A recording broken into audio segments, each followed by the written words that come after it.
Halo, Assalamualaikum warahmatullahi wabarakatuh. Ketemu lagi dengan saya di analisis struktur statis tak tentu atau analisis struktur 2. Adik-adik, kita lanjut lagi yang kemarin FEM, Fix and Moment.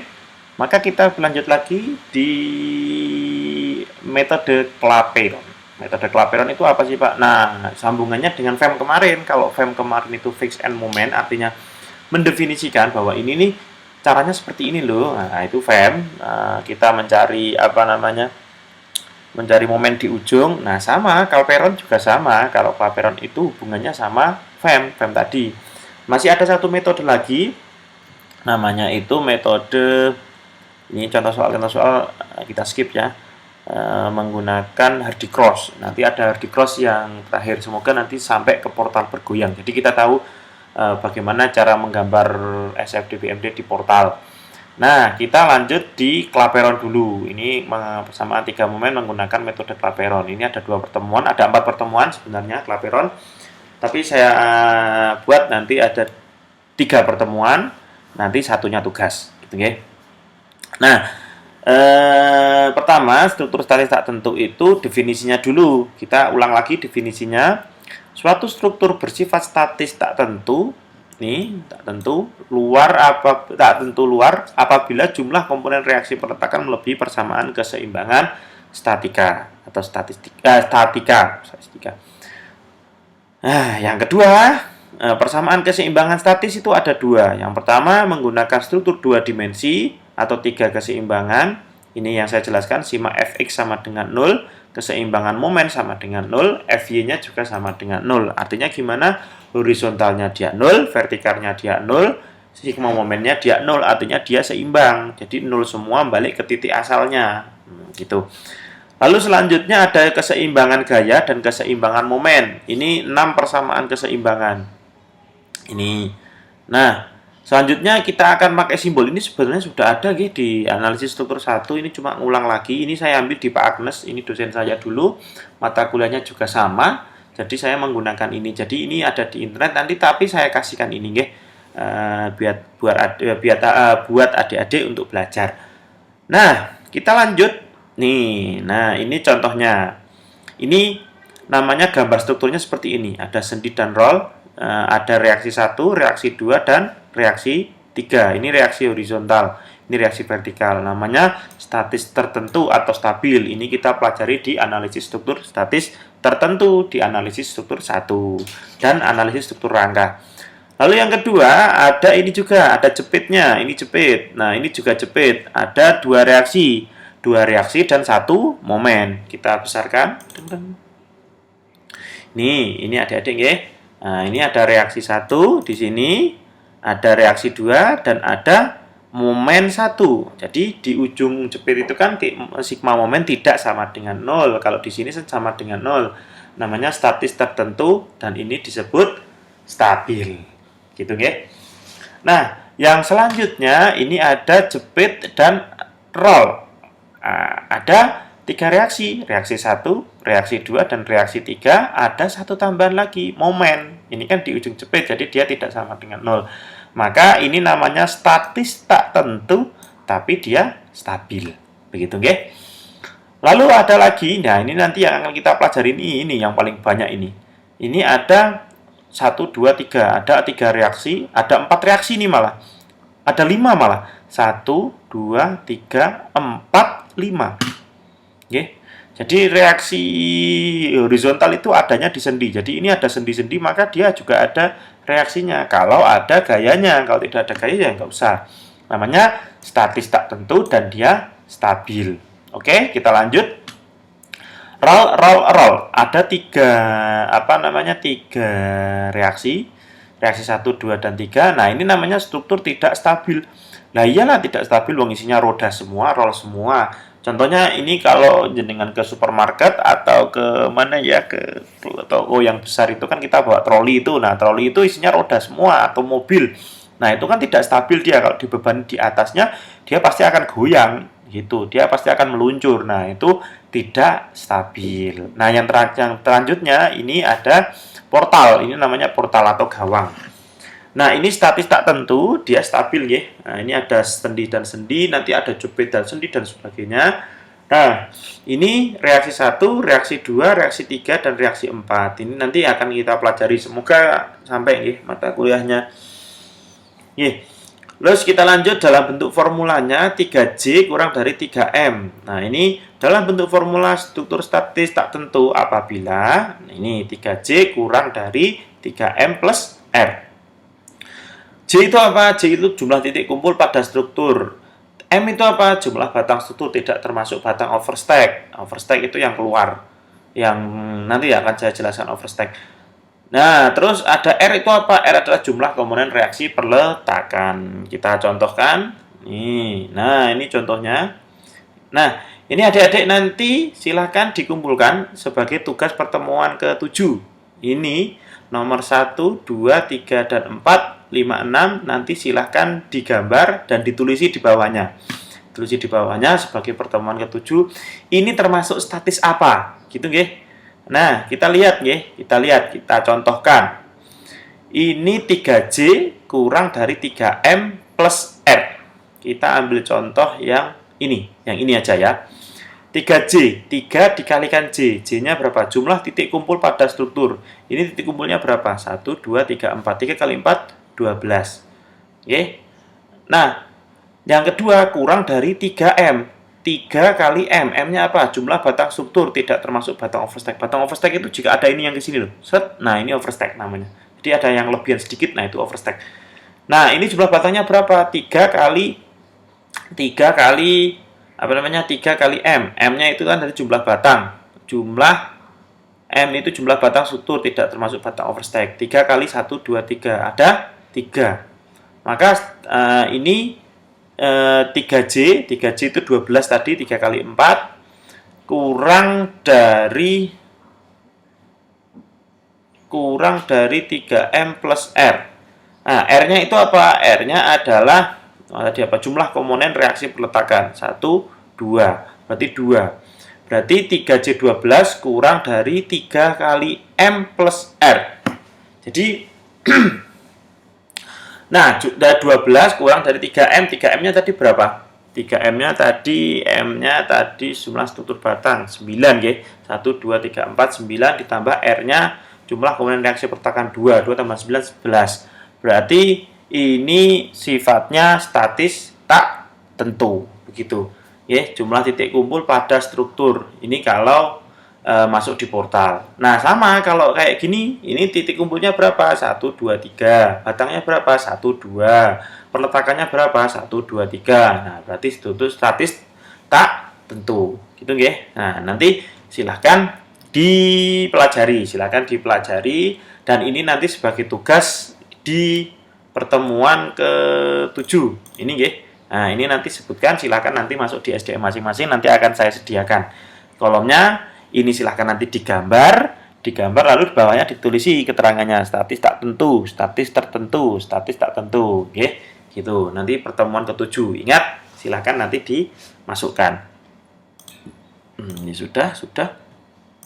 Nah, kita lanjut di analisis struktur metode Clapeyron. Nah, metode Clapeyron itu disebut dengan deformasi atau deformasi konsisten. Nanti kita sebenarnya kalau di analisis struktur dulu waktu saya kuliah itu ada sampai 5 analisis struktur. Jadi ada analisis struktur tak tentu, analisis struktur rangka, Yang pertama itu analisis struktur rangka, terus tertentu, tak tentu, deformasi konsisten metode matriks, lalu yang terakhir itu analisis struktur metode TKB ya. Cuma untuk yang mata kuliah terbaru sekarang itu dihilangkan, semua digabungkan, dan yang deformasi konsisten digabungkan ke analisis struktur tak tentu. Begitu adik-adik. Nah, yang selanjutnya deformasi atau rotasi balok disebabkan oleh beberapa faktor, yaitu akibat beban luar yang bekerja. Beban luar itu apa? Ini beban rata ini, kalau ada balok terus dia ada beban rata, dia bekerja sebagai beban luar. Maka theta A-nya sama dengan minus theta B sama dengan Q L pangkat 3 dibagi 24 EI. Ini sebagai pedoman untuk Clapeyron. Lalu akibat momen pada salah satu ujung balok. Jadi di ujung baloknya mungkin di sini jepit, di sini sendi, di sini tidak ada momen. Nah, di sini ada momen. Maka ini menggunakan M dikali MA dikalikan L dibagi dengan 6 EI. Sama halnya dengan ini. MA dan MB ya, MB dikalikan L dibagi dengan 3EI. Ingat, kalau di sini itu theta A, ini mencari theta A di titik yang momennya ada di ujungnya, maka ini dibalik. Ingat, ini 6, ini 3. Minus ya. Ingat arah jarum jamnya. Gitu. Lalu selanjutnya ada akibat perpindahan atau translasi relatif ujung balok terhadap ujung balok yang lain. Artinya gimana? Theta A sama dengan theta B. Nah, ini yang paling mudah. Ini biasanya jarang terjadi.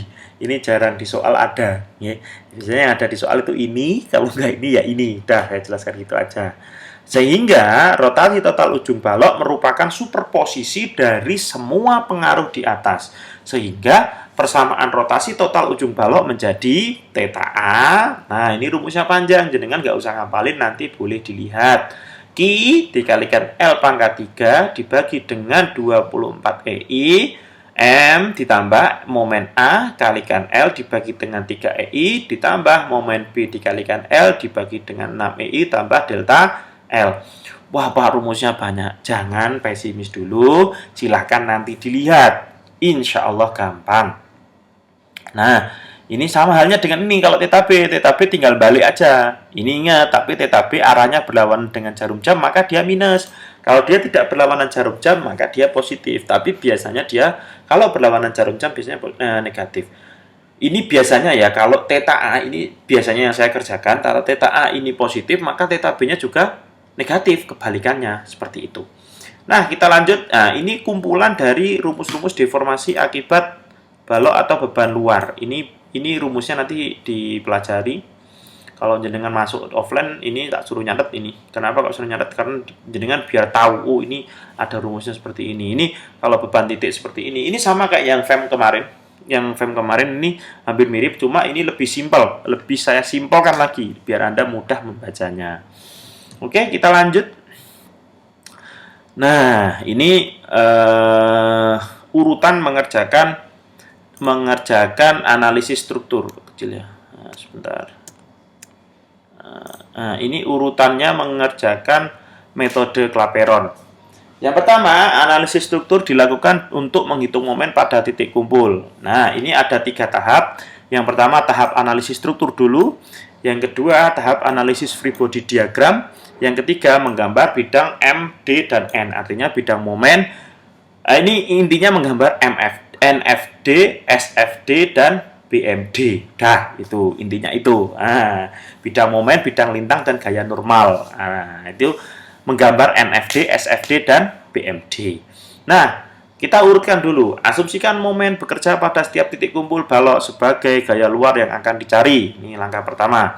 Yang kedua, hitung rotasi yang terjadi pada ujung balok, theta A dan theta B. Nah, ini rotasinya. Pokoknya sudutnya itu dihitung dengan menggunakan persamaan 2.1 dan persamaan 2.2. Mana tadi persamaan 2.1, 2.2. Nah, ini theta A dan theta B ini ya.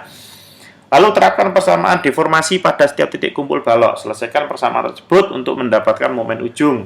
Momen ujung terjadi sama dengan arah asumsi awal jika hasil yang diperoleh langkah bernilai positif dan berubah arah jika hasilnya berupa nilai negatif. Ini nanti akan saya jelaskan. Intinya kalau dengan bingung, ini langkah ini bisa dipakai patokan untuk mencari Clapeyron. Lalu selanjutnya ada analisis free body diagram.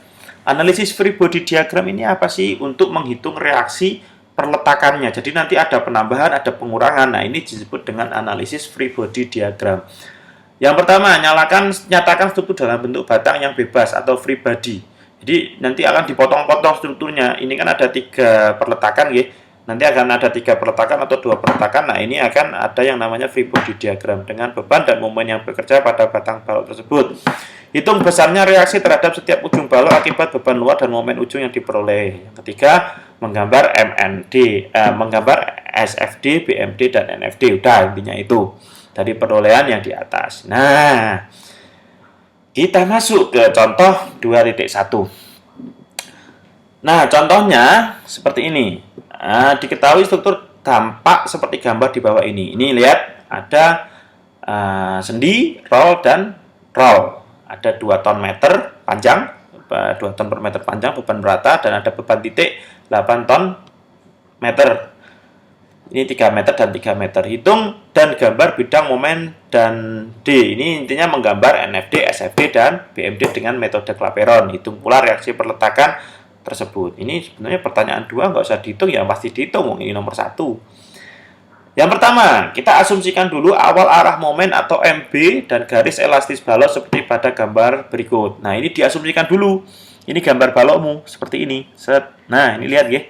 Ini kalau di sini sudah turun, maka di sini harus naik. Kenapa seperti itu? Untuk memperoleh keseimbangan. Gitu, nggih. Nah, pertama kita gambar dulu. Seperti ini. Ini ada momen AB itu di sini. Sebenarnya ada momen AB di sini. Tak gambarin. Nggak bisa ya? Iya lu. Oh, ini kok. Sebentar. Oh, ini bukan PDF ini. Lupa. Nah, intinya seperti ini. Di sini ada apa namanya? Momen AB. Di sini ada momen AB, di sini ada momen BA, di sini ada momen B. Ini momen A, momen B, momen C. Ingat ya? Momen A, momen B, momen C. Di sini ada momen MAB, ada theta MBA. Theta MAB, ada theta MBA, arahnya ke sini. Kalau ini ke sini, maka arahnya ke sini. Lalu yang selanjutnya ada MBC, ya, ada MCB. Ini nanti perlu. Jadi M theta BA ini QL pangkat 3 minus dibagi dengan 24I plus MB kali LBA bagi 3I sama dengan, nah ini sudah masuk rumus. Maka sama dengan minus 2 kalikan 5. Q-nya tadi berapa? Q-nya tadi kan 2 ini. Masukkan rumusnya. 2 kali 5 pangkat 3. L-nya kan ini 5. Berarti 5 pangkat 3 dibagi dengan 24 EI. EI-nya ini nggak usah dihitung. Ini EI dianggap 1.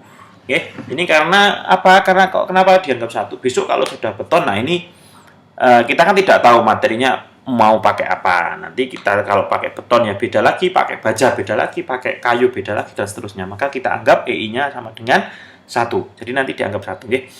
Ditambah MB dikalikan 5 dibagi dengan 3 EI. MB-nya kan kita belum tahu. Nah, jaraknya berapa? Jaraknya 5. Ini jaraknya 5. Ini menghitung yang ini dulu. Dibagi dengan 3i. Maka diasumsikan nilai EI sama dengan 1, theta BA sama dengan minus 10,415. Ini langsung dibagi. Minus 10,417 ditambah 1,667 MB. Caranya gimana? Ya bagi aja 5 dibagi 3. Nanti lah ketemu. EI-nya dikalikan 1 ya. Ini EI-nya 1. Maka ini persamaan 1. Ingat, ini dicatat. Ini persamaan 1. Nah, theta BC-nya itu sama dengan 18 dikurangi 2. Nah, theta BC kan karena ini beban titik ya. Ini beban titik, maka ini P kalikan L kuadrat dibagi dengan 16 EI dikurangi MB dikalikan LBC dibagi dengan 3 EI. Ini rumusnya ada di atas. Dengan kalau beban titik, masukkan beban titik. Kita lihat beban titik mana ini. Nih. Beban titik. Nah, ini. Ya. Ini ya, beban titik ya, 16 EI. Nah, ini rumusnya gimana? Nah, kan tinggal masukkan saja. Tinggal masukkan saja P kalikan L kuadrat dibagi dengan 16 EI. Dikurangi MB dikalikan LBC dibagi dengan 3 EI. Ini pertama untuk mencari perletakannya, reaksinya, lalu mencari momennya, gitu. Nah, P-nya tadi 8 dikalikan 6 kuadrat dibagi dengan 16 EI. Minus MB dikalikan 6 dibagi dengan 3 EI. Langsung aja dibagi, hasilnya 18 min 2 MB. Syarat kontinuan titik B, kontinu di titik B itu artinya gini. Jadi ini itu mencari titik tengahnya dulu. Titik tengah itu 0 atau tidak, gitu guys. Maka MBA atau momen theta BA atau sudut menuju B ke A itu harus sama dengan sudut theta di titik B menuju C. Ini syarat mutlak kekontinuan artinya. Jadi titik B ini theta di sini dan theta ini yang atas ini dan theta yang bawah ini itu harus sama. Karena apa? Karena dia di titik B, sama-sama di titik B, maka rumusnya adalah theta BA sama dengan theta BC. Nah, theta BA tadi kan sudah ketemu. Theta BA itu yang ini theta BA yang dari hasil ini. Theta BC itu juga ketemu dari ini. Maka persamaan ini kita masukkan 10,417 tambah 1,667 MB sama dengan 18 min 2 MB. Kita masukkan dua-duanya. Nah, sesuai dengan kaidah matematika, kita masukkan, ini pindah ruas dan sebagainya. maka ketemulah momen B adalah 28,417 dibagi dengan 3,667 sama dengan 7,749 ton meter. Karena MB bernilai positif, maka asumsi awal arah momen sesuai. Lihat gambar asumsi arah momen MB. Lihat nggih, asumsinya ini. Nah, asumsinya ini berarti dia sudah benar. Oke, sampai situ dulu. Nanti analisis free body diagram akan saya jelaskan minggu depan. Tapi ini nanti slide-nya akan saya kasihkan dahulu. Terima kasih. Wassalamualaikum warahmatullahi wabarakatuh.